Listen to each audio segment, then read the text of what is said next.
오늘 나의 기도의 자리라는 제목으로 말씀 함께 나누고 또 찬양 부르면서 기도하는 시간을 갖겠습니다.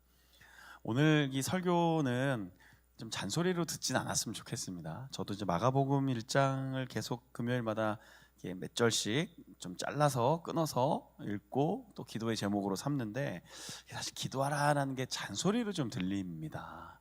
그래서 그렇게 듣지 않아 주셨으면 좋겠습니다. 여러분의 기도의 자리는 어디입니까? 기도하는 시간은 언제이신가요? 하루를 이렇게 쭉 살펴보면 여러분은 언제 어디서 어떻게 기도하고 계십니까? 예수님은 늘 하루를 시작하면서 기도하셨습니다. 때로는 밤이 맞도록 기도하셨습니다. 그런데 역시 예수님의 대표적인 기도 시간은 오늘 35절에 나온 것처럼 새벽 아직 날이 밝기 전입니다. 시간에 대해서 논란이 굉장히 많죠. 몇 시였을까요? 예수님 새벽 기도를 몇 시에 하셨을까요? 4시, 5시. 우리 교회는 5시 반. 내일은 6시 반입니다. 잔소리를 듣지 마시라니까요. 오늘 뭐 이렇게 의도를 갖고 설교하는 게 아니라 이렇게 걸려서 이렇게 쭉쭉 가다가 이 부분이 딱 결정돼서 지금 설교하고 있는 겁니다. 물론 당시 유대인들은 하루에 3번 기도했습니다. 이른 아침, 새벽일 수도 있고 좀 더 이른 아침일 수도 있고요. 정오, 점심 이후에 가장 해가 중앙에 딱 떠 있을 때, 그리고 해가 질 무렵. 그런데 유대인들에게서는 해가 질 무렵이 해가 떨어지면 다음 날이기 때문에 이 기도가 굉장히 중요했습니다. 우리에게 있어서는 우리 문화에서는 새벽 기도가 굉장히 좀 중요하게 여겨지잖아요. 혹시 이렇게 해 떨어질 때 기도하십니까? 퇴근하기 바쁘시죠? 집에 가기 엄청 바쁘잖아요. 유대인들은 해가 떨어질 때 이제 하루가 끝났고 해가 떨어지면 다음 날이어서 저녁이 되면 아침이 되니 이 말씀을 붙잡고 살았기 때문에 그 저녁 무렵의 기도도 굉장히 중요하게 여겼습니다.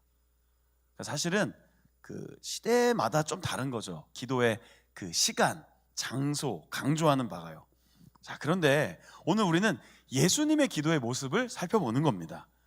우리도 기독교 신앙이 들어오기 전에 새벽에 일찍이 어머님들이 자식을 생각하며 남편 생각하며 이렇게 물을 떠놓고 기도했던 습관이 있어서 사실은 전 세계에 이렇게 새벽 기도가 정착된 나라가 우리나라밖에 없습니다.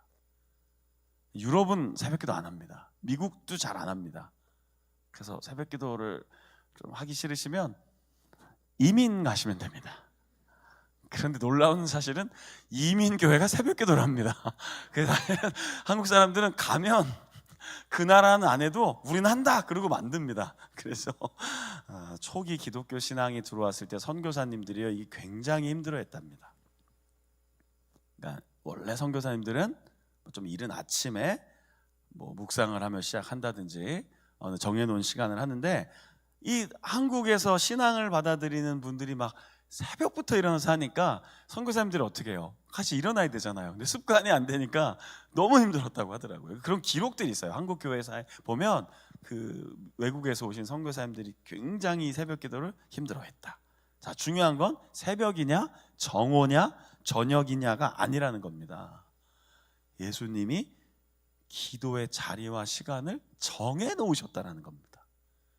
이게 이 본문의 핵심인 거죠. 이런 성경을 읽고 새벽이 몇 시냐라고 논쟁하는 건 상당히 어리석은 일인 겁니다. 그냥 가장 첫 시간, 하루의 첫 시간, 그리고 하루를 시작하는 그 첫 순간을 예수님은 기도의 자리로 정해 놓으셨다라는 것이죠. 예수님만의 기도의 자리와 시간이 있었다는 겁니다. 그런데 이것이 상당히 의도적이었다는 것입니다.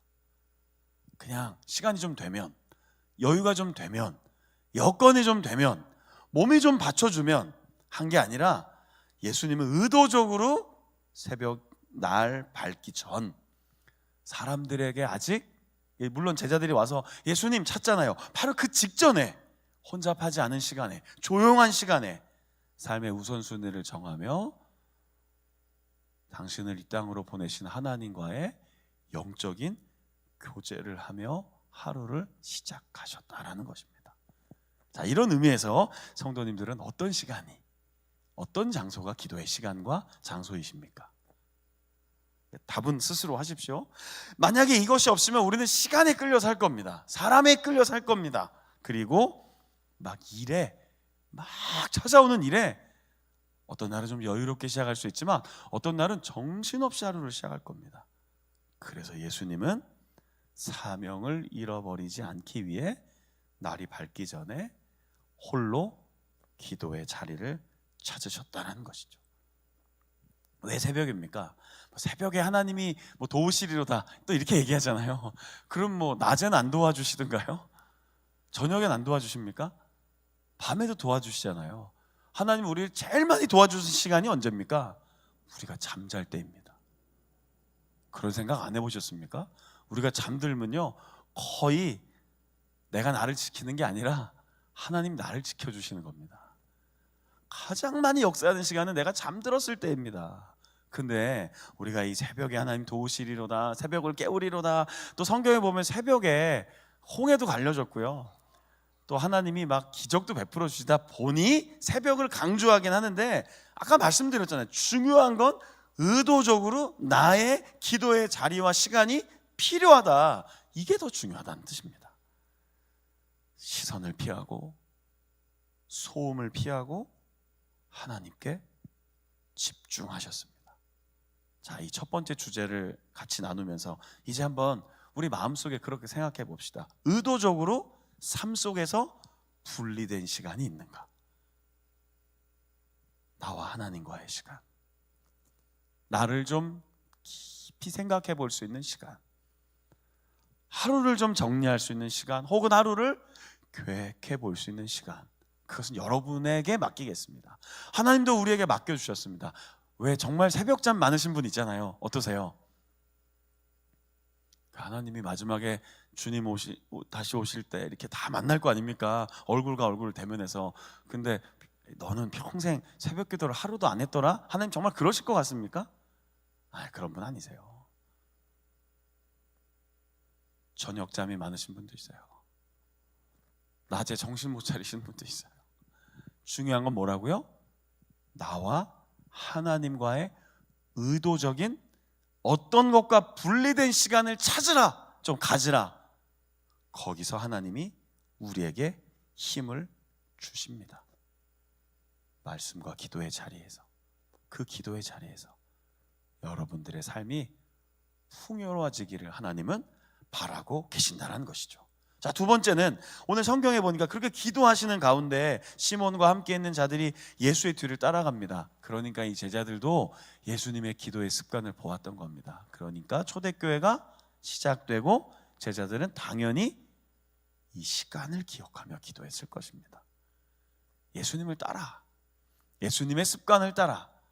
그 습관이 정말로 중요한 것이죠. 그런데 예수님이 왜 기도했냐라는 겁니다. 오늘 38절에 보니까 제자들이 와서 사람들이 예수님 이제 찾습니다. 그럼 가야 하잖아요. 그럼 힘을 얻어야 됩니다. 그리고 예수님이 이 38절에 중요한 이야기를 다시 한번 해주십니다. 38절 읽어보겠습니다. 자, 시작. 이르시되 우리가 다른 가까운 마을들로 가자. 거기서도 전도하리니 내가 이를 위하여 왔노라 하시고.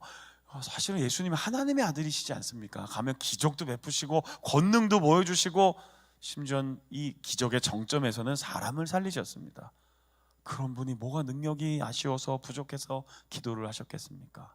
그런데 주님은 전도, 사명, 그 힘을 얻기 위해 기도하셨습니다. 육신의 몸을 입고 오셨기 때문에 인간으로 시간에 제한되어 삶 속에 한계에 부딪힐 때가 분명히 있었기 때문에 예수님은 기도하셨습니다. 사역의 힘을 얻기 위해, 전도하기 위해요. 우리 사랑하는 성도님들, 기도하지 않고 하는 모든 일은 자칫 내가 앞서갈 때가 있습니다. 내 생각, 내 경험, 내 판단. 그것이 꼭 위험하다라고만 얘기할 수는 없지만 내가 앞서가다 보면 반드시 하나님의 뜻을 순간 놓칠 때가 있습니다. 영적인 힘을 얻고 하나님의 뜻을 이루기 위해, 그 사명을 붙잡기 위해 예수님은 기도하신 후 전도하러 출발하셨습니다. 그러니까 어떤 일이 일어납니까? 39절에 온 갈릴리 지역에 놀라운 하나님의 역사가 일어납니다. 회당에서 말씀 가르치시고 전도하실 때 어떤 일이 일어나죠? 악한 영, 더러운 영, 지난주에 함께 나눴죠. 거기에 붙잡혔던 이들이 회복됩니다. 살아납니다. 막 일어납니다. 언제요? 기도할 때요. 하나님 앞에 기도할 때, 삶의 방향을 잃어버리지 않기 위해 기도할 때 하나님이 우리와 함께 동행하신다라는 것이죠. 자, 이제 이 설교를 마치면서 좀 실천 과제를 드리겠습니다. 여러분에게는 어떠한 장소와 시간이, 어떠한 분리된 시간이 있으신가요? 없으면 결정하십시오. 있다면 그것을 잘 유지해 나가십시오. 끊이지 않고 지속적으로 주님 붙잡고 기도하는 그런 기도의 사람 되시기를 소망합니다. 사람은요, 다급해진다고 기도하지 않아요. 자꾸 그렇게 믿고 싶으시죠? 문제가 없어서 기도 안 해, 문제 생기면 기도해. 아니에요. 평소에 기도 못하면 문제 생겨도 걱정해요. 기도하지 않아요. 기도는 굉장히 중요한 습관입니다. 기도합시다. 우리가 정말 기도합시다. 금요일 저녁에 왜 이렇게 금요 기도회까지 합니까? 기도하기 위해서요. 혹시 주중에 못 오시고 수요일에 못 오신 분도 있고 새벽에 못 나오신 분도 있는데 금요일 저녁은 올 수 있다. 그래서 금요 기도하는 겁니다. 시간이 남아서 기도하는 거 아닙니다. 우리 그냥 시간이 막 여유가 많아서 기도하는 게 아니에요. 누군가에겐 이 기도의 시간이, 이 하나님을 붙잡는 시간이 필요하기 때문에 금요일에도 기도를 여는 겁니다. 매일매일 새벽마다 기도의 시간을 여는 겁니다. 유튜브로도 막 여는 겁니다. 왜요? 기도의 시간이 필요한 누군가에게 우리가 함께 기도하고 있습니다. 여러분, 기도합시다. 우리 기도하며 주님 의지합시다. 생명을 힘입읍시다. 방향을 잃지 맙시다. 하나님이 도우십니다. 그것을 위해 오늘 우리 이 저녁에 모였습니다. 또 함께 찬양하고 기도할 때, 찬송하고 기도할 때 오늘 여러분 삶 속에 좀 무거운 짐 내려놓고요. 오늘 제가 장례식장 가서 입관 예배하면서 그 얘기하고 왔거든요. 수고하고 무거운 짐은 예수님께 맡기십시오. 우리 것이 아닙니다. 그 짐은 내가 다 짊어질 수 없습니다. 우리의 인생길의 이 무거운 짐은 영원히 해결할 수 없었던 죄의 짐마저도 주님이 담당해 주셨습니다. 맡기고 나아갈 때 어떤 말씀을 우리에게 주십니까? 내가 너희를 쉬게 하리라.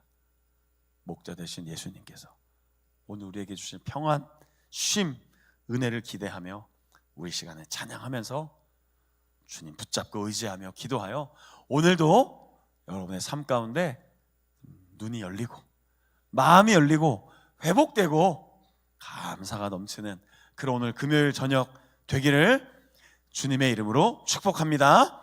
자, 우리 그 옆에 계신 분과 잠깐 한번 약속하시겠습니까? 저 이제 기도의 시간을 정하려고 합니다.